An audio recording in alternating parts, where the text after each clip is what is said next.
Sa 2051 sa Mexico City, nagsimulang pamunuan ng mga kaguluhan ang mga lansangan ng Mexico City. Nang maging malala ang mga bagay-bagay at sinamantala ang gulo para magtatag ng diktadurang militar, ang mga ospital ay biglang dinagsa ng mga sugatang tao, at ang mga matatanda ay sinisipa sa kanilang mga higaan upang bigyan ng espasyo ang mga bagong pasyente. Samantala, sa magarbong bahagi ng lungsod, dalawang mayayamang pamilya ang nagdiriwang ng kasal ng kanilang mga tagapagmana na sina Mary Ann at Allen. Labis na nag-aalala ang ina ni Mary Ann na si Rebecca dahil dadalo sa party ang isang kaibigang judge, kaya dapat maging perpekto ang lahat.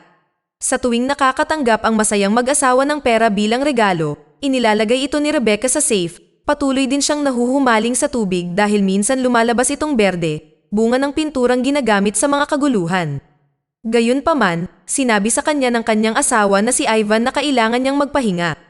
Karamihan sa mga tao kabilang ang kapatid ni Mary Ann na si Daniel ay maagang dumating, ngunit marami sa mga bisita ang nahihirapang makarating sa bahay dahil sa lahat ng mga roadblock sa kalsada. Ang isang mag-asawa ay binato pa ng berdeng pintura ang kanilang sasakyan at ang kanilang mga damit.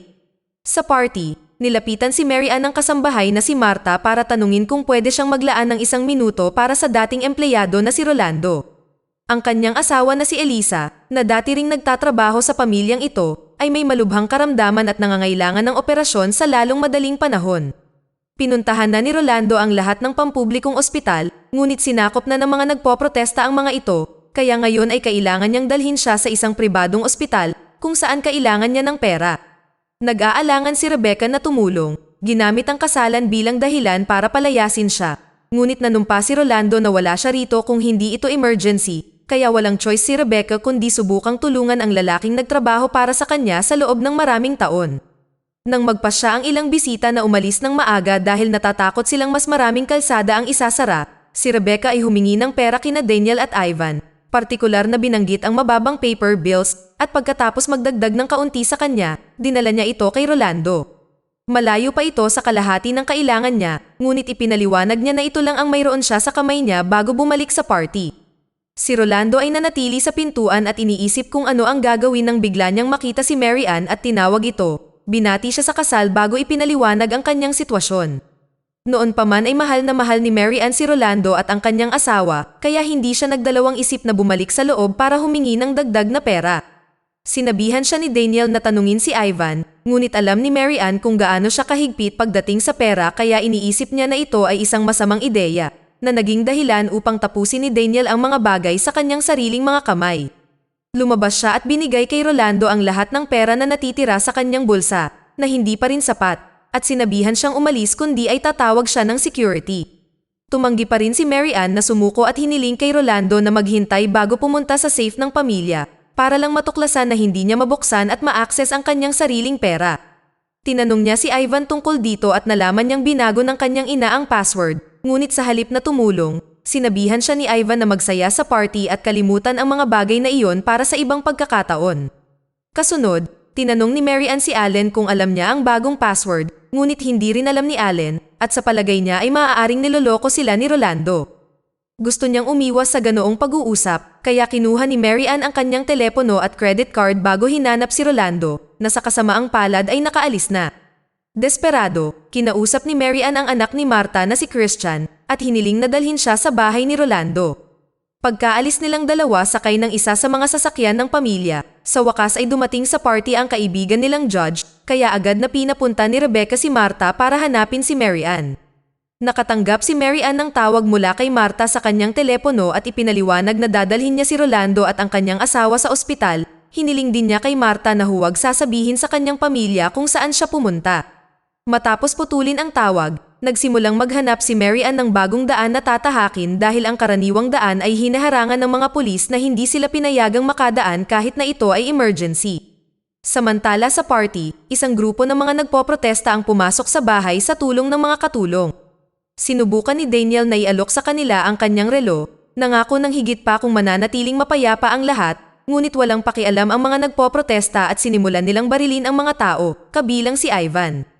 Tinutukan ng baril si Rebecca para buksan ang safe, isa sa mga kasambahay ang kumuha ng pagkakataon na magnakaw din ng maraming gamit, at habang ang karamihan sa mga bisita ay binubugbog, nagtago si Marta sa isang aparador upang tawagan si Christian at balaan siya para hindi na bumalik sa bahay. Sa kasamaang palad, bago siya makapagpaliwanag ng higit pa, nahanap siya ng isa sa mga nagpoprotesta at sinaktan din siya. Ang mga bisita ay pinaharap sa dingding at hinihingi ang kanilang mga gamit. Ang ilan sa kanila ay hiniling pa na maglipat ng pera gamit ang kanilang mga telepono. Ang sinumang nag-aatubiling makipagtulungan, binabaril sila, at kung minsan ay binabaril sila kahit na binigay na nila ang gusto nila tulad ng nangyari kay Rebecca pagkatapos buksan ang safe. Ang isang buntis na babae ay binaril din ng hindi man lang nagdadalawang isip para sa sanggol nito at ang buong bahay ay winasak din. Nagkaproblema rin sina Mary Ann at Christian dahil hindi sinasadyang napadpad sila sa isang magulong kalsada kung saan ang kotse ay tinamaan ng berdeng pintura at hinarang ng mga nagprotesta, kaya't sila ay umatras upang maghanap ng ibang daanan. Sa pagkakataong ito, si Christian ang nagdadrive habang si Mary Ann ay nagtatago upang hindi makita ng mga mahihirap ang isang mayamang babae na pumasok sa mahirap na lugar. Ligtas silang nakarating kay Rolando, bagamat hindi siya masyadong natutuwa nang makitang dinala ni Christian si Mary Ann dahil maaari itong magdulot ng kaguluhan. Bumisita si Mary Ann kay Elisa at nangakong dadalhin siya sa ospital, ngunit lumipas ang mga oras at mas lumalala ang mga bagay sa kalye, kaya pinayagan ni Christian si Mary Ann na manatili sa kanyang apartment na nasa itaas mismo ng apartment ni Rolando. Gabi na nang sa wakas ay nakontrol na ng kalihim ng depensa ang karamihan sa bahagi ng lungsod at sa wakas ay nakatakas si Marta sa tahanan ng kanyang amo na ginagawa ang lahat ng kanyang makakaya upang malampasan ang mga kaguluhan ng hindi napapansin. Sa umaga, dumating ang mga ambulansya sa bahay ni Daniel upang kunin ang lahat ng mga bangkay habang ang hukbo ay nagdeklara ng curfew para sa lahat ng mga lugar na apektado ng kaguluhan. Nagising si Mary Ann at gusto nang umuwi, pero tila delikado kaya lumabas muna si Christian para tingnan ang estado ng mga bagay. Walang laman ang mga lansangan maliban sa isang grupo ng mga sundalo na agad na nagpaluhod kay Christian upang tanungin siya. Nang aminin ni Christian na gusto niyang tulungan ang kanyang amo, pinasok ng mga sundalo ang kanyang tahanan at pinanatili siya roon habang dinala si Mary Ann na nangangakong gagabayan siya sa bahay ng ligtas. Si Mary Ann ay ipinasok sa loob ng isang truck at hiningi ang kanyang alahas at telepono na hindi pa rin gumagana dahil ang lahat ng linya ay naputol. Sa pagdaan nila sa lungsod, makikita ang pagkawasak at mga katawan sa lahat ng dako. Sa wakas ay nakarating si Marta kay Christian pagkatapos ng ilang oras ng paglalakad, ngunit hindi ganoon ang nangyari kay Mary Ann. Nagsinungaling ang mga sundalo at hindi siya iniuwi, sa halip ay dinala siya sa kanilang base kung saan pinananatili nila ang 12-dosenang bihag na gagamitin nila para makakuha ng ransom na pera. Ang bawat biktima ay binigyan ng isang numero na nakasulat sa kanilang ulo at kinukuha ang kanilang personal na impormasyon bago ilagay sa isang cell kasama ng iba. Kung hindi sila makikisama, sila ay pinarurusahan ng karahasan. Minsan, dumarating ang isang grupo ng mga sundalo at dinadala ang mga babae sa kabilang silid upang pagsamantalahan sila. Sa ospital, sa wakas ay nagkaroon ng breakdown si Daniel nang ipaalala sa kanya na kailangan niyang ayusin ang libing ng kanyang asawa at ni Rebecca. Nang maglaon, isinama ni Allen si Daniel upang makita ang kanyang ama na kaibigan din ni General Oribe. Hiniling nila sa general na ito na tulungan sila sa paghahanap kay Mary Ann at ipinangako ni Oribe na gagawin niya ang lahat ng magagawa niya. Pagdating ng oras ng libing, walang gaanong dumalo dahil karamihan sa kanilang mga kamag-anak at kaibigan ay patay na. Makalipas ang halos isang buwan, habang ginagawa ni Rolando ang kanyang makakaya upang mapanatili ang buhay ni Elisa, inihayag sa mga lansangan na ang mga mamamayan ay pinapayagang umalis sa kanilang mga bahay ng ilang oras bawat araw. Ito ay isang magandang pagkakataon upang subukang makipag-ugnayan sa ospital, kaya iniwan ni Rolando ang kanyang asawa kay Marta at lumabas. Sa kasamaang palad, ang mga mamamayan ay pinapayagan lamang na maglakad sa paligid ng ilang mga bloke, at nang subukan ni Rolando na pumunta sa mas malayo, siya ay pinigilan ng mga sundalo na nakaharang sa mga labasan nang hindi nakakakuha ng anumang mga sagot mula sa kanila. Si Daniel at ang kanyang pamilya ay may sapat na pera kaya mabilis na naayos ang bahay at naihatid si Ivan mula sa ospital. Siya ay nakaligtas sa pagbaril, ngunit siya ay nasa kritikal na kondisyon at kailangan manatili sa kama buong araw. Siya ay nakatalaga din ng isang nurse. Nagsimula nang magtaka ang ina ni Allen kung gaano katagal nilang hihintayin na matagpuan si Mary Ann bago sila makamove on at ang masaklap pa sa kawalan nito ng simpatsya, minsan ay inuutusan niya ang nurse na parang katulong. Sa base, ang mga sundalo sa wakas ay sinimulang kumilos sa pamamagitan ng pag-record ng mga video ng mga hostage na humihiling sa kanilang mga kamag-anak na magbayad para sa kanilang kaligtasan. Ang mga video na ito ay ipinadala sa mga pamilya ng mga biktima. Isang gabi, ang kalusugan ni Elisa ay masyado nang malubha, kaya nagpasya si Rolando na ipagsapalaran ang paglabas para maghanap ng doktor. Sa kasamaang palad, siya ay pinagbabaril ng mga sundalo dahil hindi siya tumigil sa paglalakad nang tanungin siya at nauwi sa parehong kapalaran ng kanyang asawa. Maya-maya, pumunta sina Christian at Marta sa simbahan para magpaalam sa kanilang dalawa. Kinabukasan, natanggap ni Daniel ang video ni Mary Ann kasama ang isang kahilingan ng malaking halaga ng pera para sa kanilang kaligtasan, ngunit walang mga tagubilin kung paano ipapadala ang pera. Sa base, ang lahat ng mga bihag ay pinapaliguan ng malamig na tubig mula sa isang hose habang ang mga sundalo ay nagsimulang magtalo sa kung magkano ang matatanggap na pera ng bawat isa base sa kanilang naitulong sa kanilang layunin.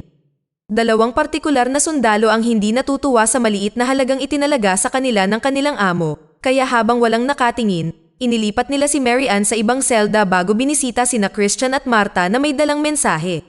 Kung gusto nilang iligtas si Mary Ann, kailangan nilang magdala ng 800,000 piso. Obviously, wala silang ganoong pera, pero sa wakas ay binigyan na ng work permit ang mga empleyado. Ibig sabihin ay kailangang makabalik sina Christian at Marta sa dati nilang trabaho at kumuha ng pera sa pamilya ni Daniel. Ginamit ni Christian ang 2 libreng oras sa isang araw para subukan at alamin kung saan kukunin ang mga permit na ito habang sa base, lumalala ang mga hostage video, at ngayon ay may kasama ng pagpapahirap. Ang pamilya ni Mary Ann ay nakatanggap din ng isa sa mga recording na iyon at dinala ito kay Oribe, na muling gumawa ng hindi malinaw na mga pangako. Makalipas ang ilang sandali, sa wakas ay nakuha na ni Christian at Marta ang kanilang permit at nagsimulang magtrabaho muli. Ang proseso ng pag-alis ng bahay ay napakahigpit, inilalagay sila ng mga sundalo sa mga linya upang suriin ang kanilang mga permit at para kumpirmahin na wala silang dalang armas. Pagkatapos ay itinatalaga sa mga partikular na bus at van na magdadala sa kanila ng direkta sa trabaho upang maiwasan ang anumang pagkakataon na makapunta ng malayo. Nang makarating sila sa bahay ni Mary Ann, tinulungan ni Marta ang nanay ni Allen sa paglilinis habang si Christian ay nakipag-usap kay Daniel ng palihim upang ipaliwanag ang sitwasyon. Tinanong ni Daniel si Ivan para sa kanyang opinyon at pinahintulutan siya ni Ivan na ipadala ang pera. Samantala, sa base, narinig ni Mary Ann kung paano kinuha ang isang hostage sa labas dahil binayaran ang kanyang ransom, ngunit sa huli, siya ay binaril. Kinagabihan, naibalik ni Christian at Marta ang pera sa kanilang tahanan nang hindi nahahanap sa pamamagitan ng pagtatago nito sa ilalim ng kanilang mga damit dahil tinitingnan lamang ng mga gwardya ang kanilang mga bag. Ilang sandali pa, dumating ang mga sundalo para kunin ang pera ngunit hindi nila dinala si Mary Ann. Sa halip, humingi sila ng 1,000,000 para dalhin bukas ng gabi.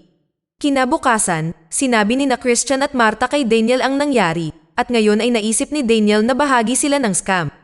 Tinawag niya ang general upang humingi ng tulong, at sa gabi, si Oribe at ang kanyang mga tauhan ay naghihintay sa tahanan ni Christian para sa mga sundalo na darating para kunin ang pera. Naaresto ang mga sundalo, at nakalulungkot, ganoon din si Marta.